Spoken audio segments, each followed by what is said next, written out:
중국의 역사 가운데 5, 6세기를 보면 170년 동안 남북이 나눠진 시대가 있습니다. 이 시대를 가리켜 170년 동안을 남북조 시대라고 합니다. 그 다음에 뭐 수나라, 원나라, 뭐 당나라 많이 나오죠. 청나라. 근데 이 남북조 시대 가운데 북쪽을 북위라고 그러는데 북위에 공번이라고 하는 인품이 훌륭하고 학식이 뛰어난 학자가 있었습니다. 그의 문화생 중에 이밀이라고 하는 제자가 있었는데 부지런히 공부한 끝에 학문의 진보가 있었습니다. 몇 년 뒤에는 공번인 스승 공번은 스승인 자신보다 제자인 이밀의 학문이 더욱 깊은 것을 깨닫고 이밀에게 가서 가르침을 청했습니다. 스승의 행동에 이밀이 당황하자 공번은 이렇게 얘기합니다. 사람은 무엇이라도 한 가지라도 배울 점이 있다면 나이에 관계없이 스승이 될 수 있다 하고 격려해 주었습니다. 주위 사람들은 이러한 스승의 용기를 높이 사고 훌륭한 제자를 두었다고 칭찬했습니다. 제자가 스승보다 뛰어날 때 여기에서 나온 단어가 청출어람 혹은 빙한어수라고 합니다.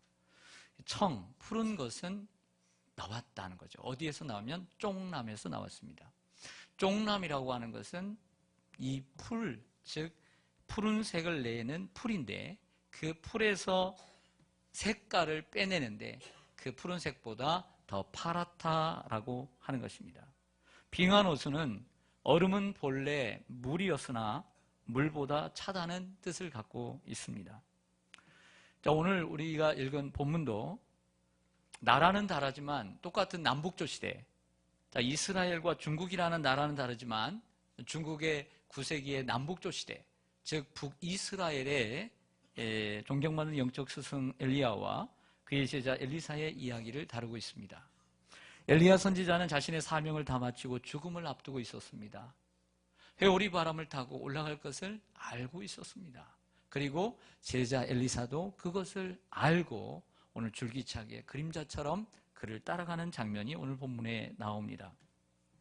길갈에서 시작된 이러한 사제 동행은 베델로, 그리고 여리고로, 그리고 요단까지 이르게 됩니다. 결국 스승 엘리야가 회오리 바람을 타고 하늘에 올라가는 것을 제자인 엘리사가 목격을 하고 그의 소원대의 소원이 이루어집니다. 이것이 오늘 우리가 읽은 본문의 내용입니다. 자, 이 본문을 통해서 제가 크게 두 가지를 말씀을 드리려고 합니다. 첫째는 이 오늘 본문을 통해서 주시는 하나님의 메시지는 첫 번째는 스승 엘리야를 통해서 주시는 메시지이다. 두 번째는 오늘 제자 엘리사를 통해서 우리에게 보여주는 메시지가 있다라고 저는 생각을 합니다. 첫 번째는 먼저는 엘리야가 우리들에게 보여주는 스승 엘리야가 보여주는 메시지입니다. 오늘 본문 1절은 회오리 바람으로 시작합니다. 그래서 제가 11절까지 읽었는데 11절도 회오리 바람으로 끝이 납니다. 엘리야는 자신이 회오리 바람을 타고 하늘에 올라갈 것을 알았고 그 말씀대로 그 생각대로 회오리 바람을 타고 하늘로 올라갔습니다.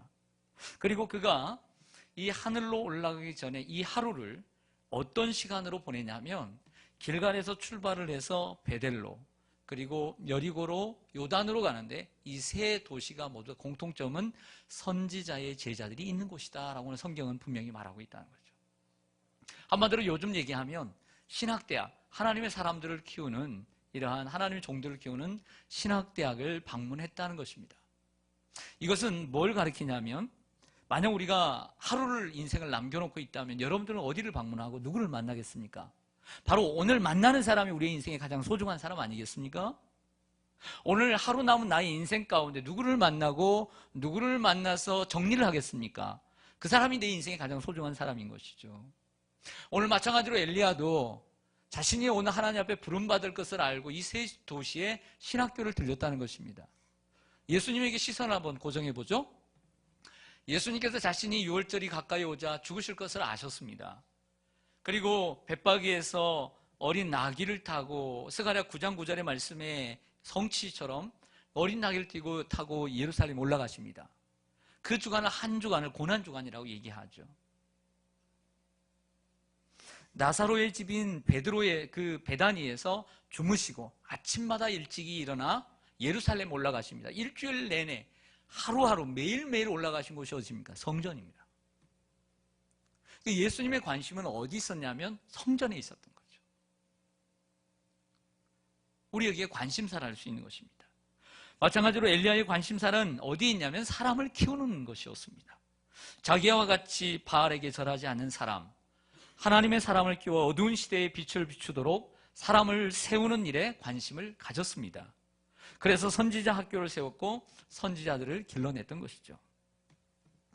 그 사도 바울이 쓴 골로새서 1장 28절을 보면 아주 중요한 구절입니다. 자, 이 골로새 1장 28절, 우리가 그를 전파하여 각 사람을 권하고 모든 지혜로 각 사람을 가르침은 각 사람을 그리스도 안에서 완전한 자로 세우려 함이라. 이 말씀은요, 제자 훈련의 모토가 되는 주제 구절입니다. 우리가 그를 전파하여 각 사람을 권하고 각 사람을 가르쳐서 각 사람을 그리스도의 완전한 자로 세우는 것, 이것이 이 제자 훈련의 목적이라는 거죠. 이 바울의 사역이었습니다. 바울이 교회를 섬기고 교회를 세우고 교회를 섬기면서 했던 가장 소중한 일, 한 사람을 권하고 한 사람을 가르쳐서 한 사람을 예수 그리스도의 제자로 세우는 것. 즉 이것은 결국 바울의 사명은 교회의 사명이다 라고 말할 수가 있는 거죠. 교회가 존재하는 목적이 무엇입니까? 예수 그리스도를 증거하는 것입니다. 복음을 증거하는 것입니다. 복음의 핵심이 예수 그리스도이기 때문입니다. 예수 그리스도를 증거하기 위해서 교회는 존재하는 것입니다. 그럼 교회 예수 그리스도의 복음은 누가 증거합니까? 오늘 찬양을 통해서도 예수 그리스도를 증거하는 것입니다. 사람이 증거하는 것입니다. 예수 그리스도를 증거하는 사람, 예수 그리스도의 제자를 닮은, 예수 그리스도를 닮은 제자를 만들어 내는 것이 교회인 것이죠. 이게 교회의 사명입니다.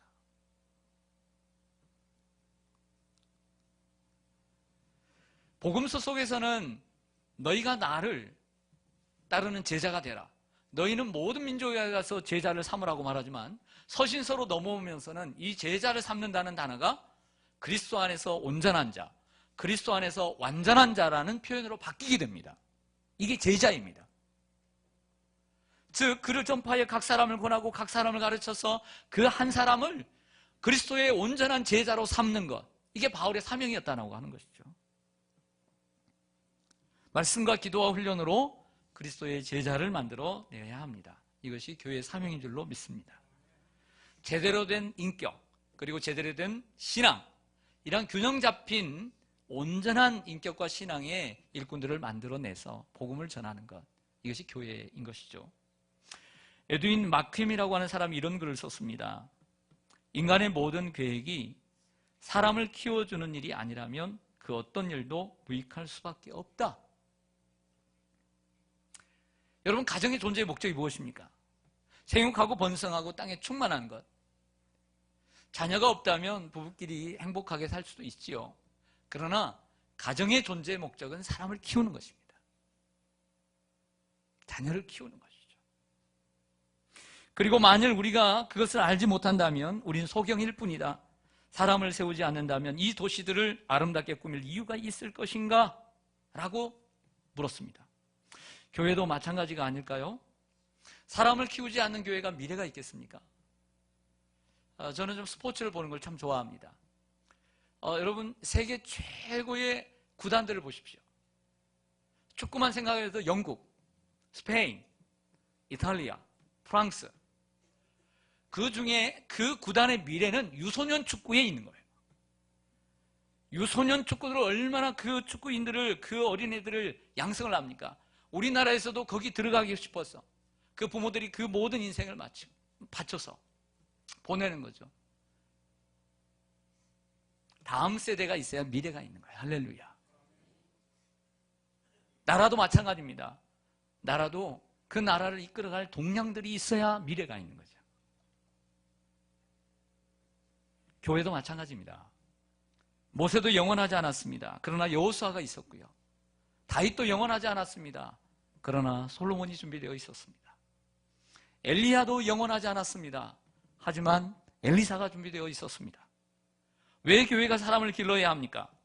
언젠가 우리 시대가 끝나기 때문입니다. 저와 여러분의 젊음이 얼마나 가겠습니까? 저와 여러분이 우리 교회를 얼마나 지키고 얼마나 헌금을 하며 교회 기둥이 얼마나 되고 그리고 얼마나 헌신하겠습니까? 얼마 안 남았습니다. 우리 뒤를 이을 사람을 키우고 길러내야 합니다. 영적 계승을 이룰 사람들을 키워야 합니다. 이게 교회의 미래입니다. 예수님을 생각해 봅니다. 예수님이 이 땅에 우리를 구원하시려고 십자가를 지시러 오셨습니다. 예수님이 이 땅에 33년의 생애를 사셨고 하나님은 예비하신 마리아와 요셉이라고 하는 부부를 통해서 예수를 길러냈습니다. 아버지는 목수였습니다. 아버지의 일을 장자로서 큰아들로서 동생들을 이끌며 일찍 여인 아버지를 이어 망치를 하고 톱질을 하고 대패질을 했습니다. 하지만 그 생애 동안 예수님은 멋진 집 한 채 남기지 않았습니다. 이런 탁자 하나 남기지 않았습니다. 예수님은 그 누구보다 해박한 지식과 그리고 해박한 학문을 가지고 계셨습니다. 하지만 예수님은 그 생애 동안 책 하나 남기지 않았고 조그마한 소논문 하나 남기지 않았습니다. 하지만 예수님이 남기신 게 있습니다. 12명의 제자입니다. 그 12명의 제자가 결국에 세상을 움직였습니다.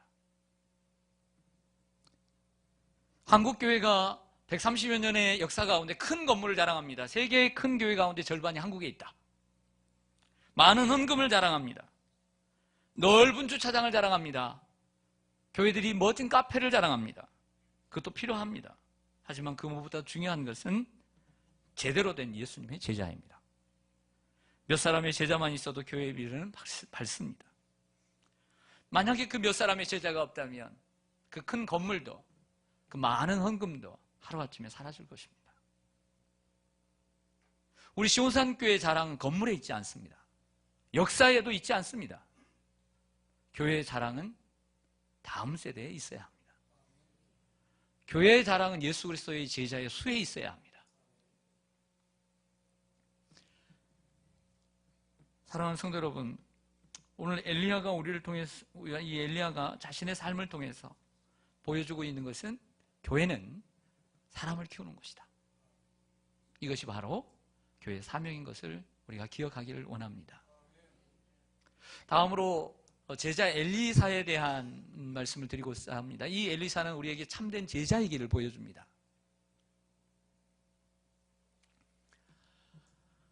지난 주간에 스승의 날이 있었습니다. 스승의 날이 있어야 된다, 없어야 된다. 이러려면 없애자. 꽃 하나 달아주지 못하는 이러한 날이 무슨 날이냐. 뭐 이런 얘기도 있죠. 옛날 강경여군가에서 그 여학생들이 선생님들이 아프고 휴직을 하고 고통받고 이러한 모습에 애처로워서 선생님들에게 꽃을 달아주고 선물을 드렸던 이러한 모습에서 스승의 날이 시작이 되었다고 합니다. 군부 독재 때 잠시 없어졌다가 다시 생기기도 했고 또 세종대왕의 생일을 원래는 다른 날이었는데 생일을 우리 민족의 스승인 세종대왕의 생일을 잡자 그래서 5월 15일로 바꿨다는 얘기도 있습니다. 여러분, 오늘 엘리사를 통해서 우리가 배우는 가르침이 있습니다. 그것은 어떻게 보면 오늘 본문 속에 엘리야가 어떻게 보면 두각되는 부분도 있습니다. 왜냐하면 그가 승천하니까. 하지만 저는 더 엘리사가 두각된다고 생각해요. 끈질기게 집념을 가지고 줄기차게 그림자처럼 따라다니는 뭘 배워야 되나? 열정을 배워야 돼요. 열정. 따라서 열정.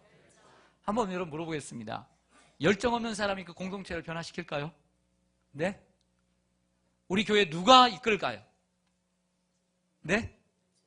열정 있는 사람이 이끄는 거예요. 가정을 누가 이끌까요? 그냥 하숙집처럼 그냥 다니는 사람이 그 가정을 이끌까요? 돈 벌어다 주면 끝난다고 생각하십니까? 그것도 수고죠. 헌신이죠. 하지만 그 가정에 열정을 가지고 있는 사람이 그 가정을 이끄는 거예요. 중국 남북조 시대의 스승 공본에게 이런 생각을 했다. 이밀이라는 제자 한 명밖에 없었을까? 저는 아니라고 생각해요. 많은 제자들이 있었습니다. 그러나 이밀이 수년 동안 부지런히 스승의 가르침을 연마했기에 스승을 뛰어넘는 제자가 된 것이죠. 마찬가지로 오늘 본문에 보면 엘리야에게는 신학교의 제자들이 많았습니다. 세 번째, 여리고라고 하는, 요단이라고 하는 곳에는 그 숫자가 정확하게 명기가 되어야 되는데 50명입니다. 그렇다고 하면 여리고와 베델에도 50명 정도 되는 이러한 선지자들이, 신학생들이 있었다는 얘기가 되는 것이죠. 그리고 그들은 스승 엘리야가 오늘 본문을 보면 하나님께로 붙들림 받고 그리고 하나님 앞에 올라갈 것을 그들도 알고 있었습니다. 그래서 스승을 따라다니는 엘리사에게 이렇게 말을 합니다. 3절 보시죠. 3절 5절에도 나오는데 3절 보시면 베델에 있는 선지자의 제자들이 엘리사에게로 나와 그에게 이르되 여호와께서 오늘 당신의 선생이라고 얘기합니다. 자기들의 선생이기도 한데 당신의 선생을 당신의 머리로 데려가실 줄을 아시나이까? 안다는 얘기예요? 모른다는 얘기예요? 다른 제자들이 안다는 얘기죠. 그러니까 엘리사가 뭐라고 대답해요? 나도 아노니 너희는 뭐하라? 잠잠하라. 저를 보겠습니다. 여러분들 그 다른 제자들의 말에 대한 그 엘리사의 대답이 좀 긍정적입니까? 부정적입니까? 네? 부정적이죠. 그럼 어떤 뉘앙스냐면 왜 이렇게 자꾸 따라다니느냐 엘리사야. 하나님께서 오늘 너희의 선생을 부르시는데 왜 자꾸 귀찮게 따라다니냐 이런 얘기예요. 야 우리도 함께 따라가자. 그랬으면 이런 대답 없습니다. 야 우리도 함께 따라가자. 그러면 그래 우리 함께 가자 이렇게 나와야죠. 근데 왜 성가시게 따라다니냐 이거예요. 그러니까 뭐라냐면 나는 안다. 조용히 해라. 너희들하고 입씨름하고 싶지 않다. 이런 얘기죠. 이런 얘기를 계속 반복을 해요. 가는 곳곳마다. 다른 제자들은 엘리야의 죽음에 관심이 없고 스승을 따르는 열정과 열망이 없습니다. 함께 따를 생각이 없는 거죠. 그러나 반대로 엘리사는 스승 엘리야를 그림자처럼 따라다닙니다. 너는 여기에 머물러 있으라는 말을 계속 스승이 하면서도 불구하고 떠나지 않겠다라고 맹세를 합니다. 자, 이러한 대화가 2절과 4절과 6절 여러분들이 읽은 본문이에요. 이 본문이 계속 반복이 되었습니다. 엘리사가 이르되 여호와께서 살아계심과 당신의 영혼이 살아있음을 두고 맹세하노니 내가 당신을 떠나지 아니하겠나이다. 마치 룻이 시어머니 나오미에게 했던 말과 비슷하지 않습니까? 저를 보겠습니다. 그러니까 똑같은 사건을 가지고 엘리야의 승천을 가지고 죽음을 가지고 다른 수많은 제자들은 하나의 뉴스거리에 불과했어요. 시청자이고 청취자이고 방관자이고 구경꾼이었어요. 하지만 오늘 본문에 나오는 그 엘리야의 승천을 향한 제자 엘리사의 모습은 전적으로 달랐어요. 그와 함께 하기를 원했던 거죠. 그 열정, 그 열망, 그 열망이 이러한 결과를 낳았던 거예요. 제자가 선생님을 사랑하지 않고 열심히 존경하지 않고 열심히 그 배움을 익히지 않는다면 무슨 제자가 될 수 있겠습니까? 엘리사는 스승의 믿음과 영성을 자기 것으로 만들기 위해 절박한 심정으로 따라가고 있습니다. 열정 없는 100명의 제자보다 열정 있는 한 명의 제자가 세상을 움직입니다. 둘째는 우리가 엘리사에게 배울 수 있는 것은 비전입니다. 비전은 뭘 가리키냐면 꿈, 목표를 가리킵니다. 엘리사에게 배울 수 있는 것. 여러분 생각해 보겠습니다. 이 끈질기게 스승을 따라가는 그 길갈에서부터 사제 동행을 해서 베델에 가서도 여기 머물라, 길갈에서도 머물라, 여리고에서도 머물라, 계속 머물라라고 하는데 계속 따라가는 그 열정 어디서 나왔을까요? 비전에서 나온 거예요. 비전에서. 꿈이 있으니까, 목표가 있으니까.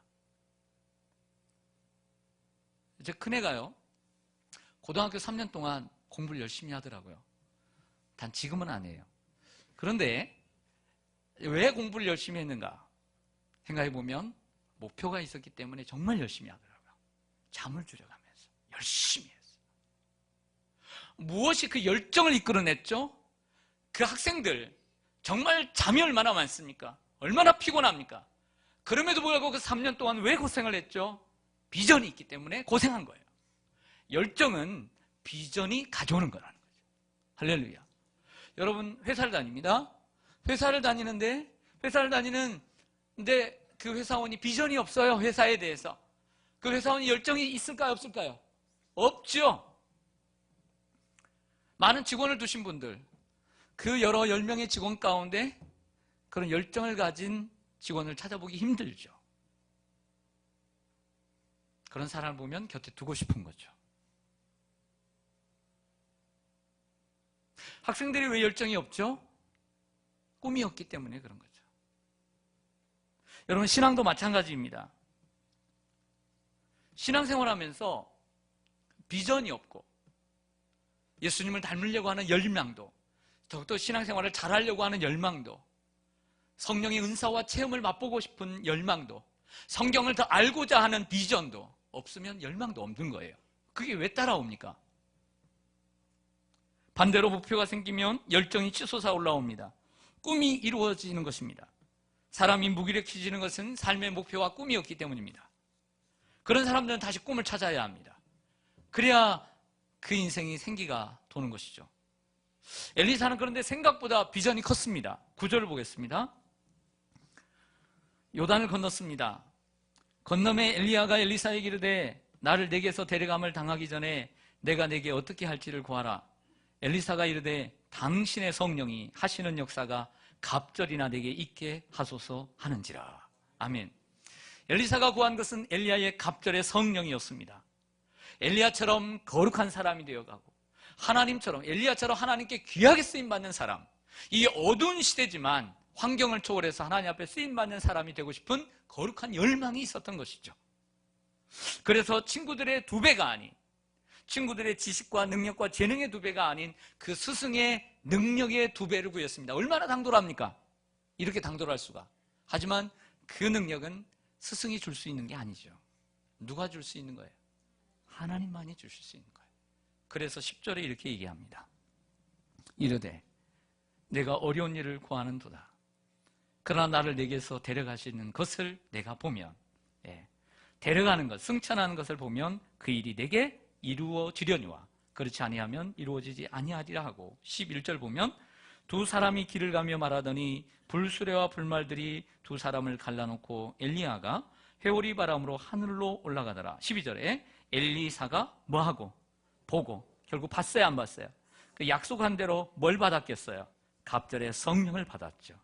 소리 지르되 내 아버지여 내 아버지여 이스라엘의 병거와 마병이여 하더니 다시 보이지 아니하는지라. 이에 엘리사가 자기의 옷을 잡아 둘로 찢고 엘리야의 몸에서 떨어진 겉옷을 주워 가지고 돌아와 요단 언덕에 서서 엘리야의 몸에서 떨어진 그의 겉옷을 가지고 물을 치며 이르되 엘리야의 하나님 여호와는 어디 계시니까 하고 그도 물을 치매 물이 이리저리 갈라지고 엘리사가 건너니라. 할렐루야. 이게 똑같은 일을 하고 있어요. 근데 더더욱 놀라운 것은 열왕기 상에 나와 있는 엘리야의 기적이 성경상으로 8가지가 나오는데 열왕기 하에 나오는 엘리사의 기적은 그 2배인 16가지가 나온다는 거예요. 할렐루야.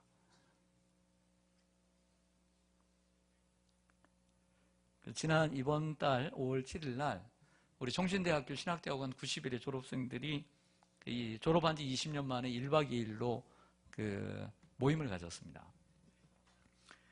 그 선교사님도 한 40여 명 되는데 그 중에 한 25명이 참석을 했는데, 총신대학교 신학대학원을 졸업하게 되면 20년째 되는 그 기수가 장학금을 학교에 내고 사은회도 하고 여러 가지 행사들을 합니다. 그런데 우리가 하는 행사 가운데 이번에는 그 동기들, 훌륭한 동기들의 그 20년 동안의 삶을, 또 목회를 여러 방면으로 글을 모아서 책을 하나 집필을 했더라고요. 모아서. 그래서 그 후배들에게 나눠주는 책입니다. 신학생들에게 들려주고 싶은 이야기. 이 킹덤 복수에서 나왔는데, 이 가운데 정말 제가 여러분들에게 들려주고 싶은 이야기가 있습니다. 이 이야기 가운데 성공적인 교회 개척이라고 하는 주제의 글을 쓰신 구경모 목사님의 이야기인데요. 2002년에 한 16년 전에 용인에 교회를 개척하고 개척한 지 6개월 만에 100명 성도가 되었습니다. 출석을 했는데 그 개척 2년 만에 이전보다 5배 넓은 상가로 2번째 교회가 교회로 옮기게 되었습니다. 그리고 그곳에서 또 2년 만에 200명이 넘게 교회를 출석을 합니다. 그 성도들이 증가하자 개척 5년 만인 2007년 1000평의 대지 위에 연면적 450평, 3층 건물을 짓고 입당을 했습니다. 지금은 장년 출석 300명에 이르는 교회의 모습을 갖추게 되었고 교육부서도 1대1의 숫자, 교육부서도 300명. 그래서 주일날 600명의 성도들이 출석하는 교회가 되었습니다. 그 가운데 이런 이야기를 했습니다. 교회 개척에 있어서 가장 중요한 것은 목회자의 영적 자질과 소명감이라고 봅니다. 목회자의 영적 자질이라 함은 신학 정립, 성경 지식 습득, 탁월한 설교의 능력, 기도를 통한 성령의 은사와 성령 체험, 그리고 영적 리더십 등을 말하는데 이 부분에 대해서는 목회자가 목사 한 수 이전에 이미 많은 부분에서 훈련되어 있어야 한다고 생각합니다.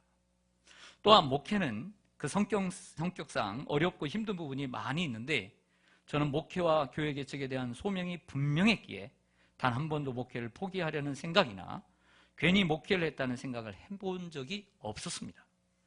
그러한 불타는 소명감이 있었기에 오늘의 보라 비전교회가 존재하게 되었다고 생각합니다. 보라동인데 이름도 성령의 감동으로 보라 비전교회. 좋아요, 안 좋아요? 보라 비전교회. 그렇게 이름을 줬어요. 제가 이분의 글을 이렇게 정리를 했습니다. 이 시대가 아무리 개척이 어렵고 개척의 시대가 끝났다라고 말을 하지만 준비된 목회자 그리고 소명감이 불타는 목회자는 얼마든지 된다. 이렇게 저는 정리를 했어요. 엘리야와 엘리야 시대는 북이스라엘 가운데 가장 악랄했던 아합 왕, 이 시므리 시대와 오므리 시대의 왕조의 이 어두운 시대였습니다. 바알이 득세하고 종교의 탄압을 받던 시대였지만 불의 선지자 엘리야와 그리고 갑절의 성령을 받은 그의 제자 엘리사를 통해 가장 큰 부흥을 이루었던 시기가 되었습니다. 사랑하는 성도 여러분, 시대를 탓하지 마십시오. 환경을 탓하지 마십시오.